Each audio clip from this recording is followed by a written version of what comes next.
Ang matapang na pagbangon ni Herlin Budol sa Yele Gala 2024.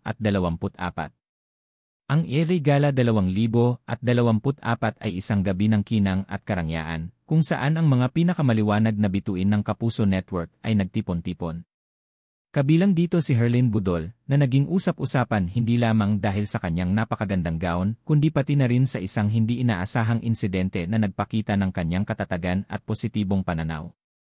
Habang naglalakad si Herlin sa runway, suot ang isang napakagandang gown na Birth of Venus ni Leo Almodal, siya ay nadapa, na nagdulot ng sandaling pag-aalala sa mga dumalo. Gayunpaman, mabilis na bumangon si Herlin ng may grace at poise. Sa isang video na naging viral sa social media, makikita si Herlin na tumatayo muli sa tulong ng mga staff ng event at kapwa-aktres na si Barbie Forteza.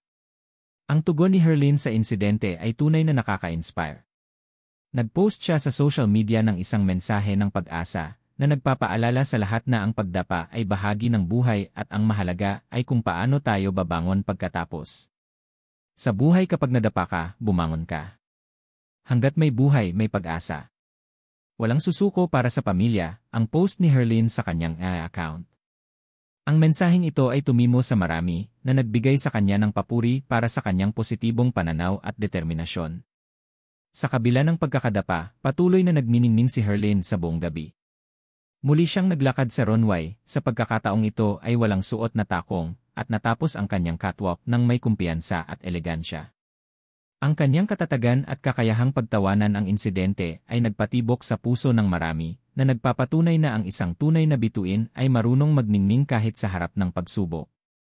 Ang karanasan ni Herlin sa Yele Gala 2024 ay nagsisilbing paalala na ang mga aksidente ay nangyayari, ngunit ang ating tugon dito ang nagtatakda sa atin.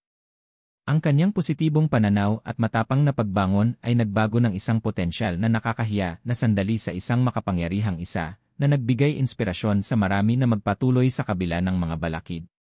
Thanks for watching. Thanks for subscribing, sharing and to your comments.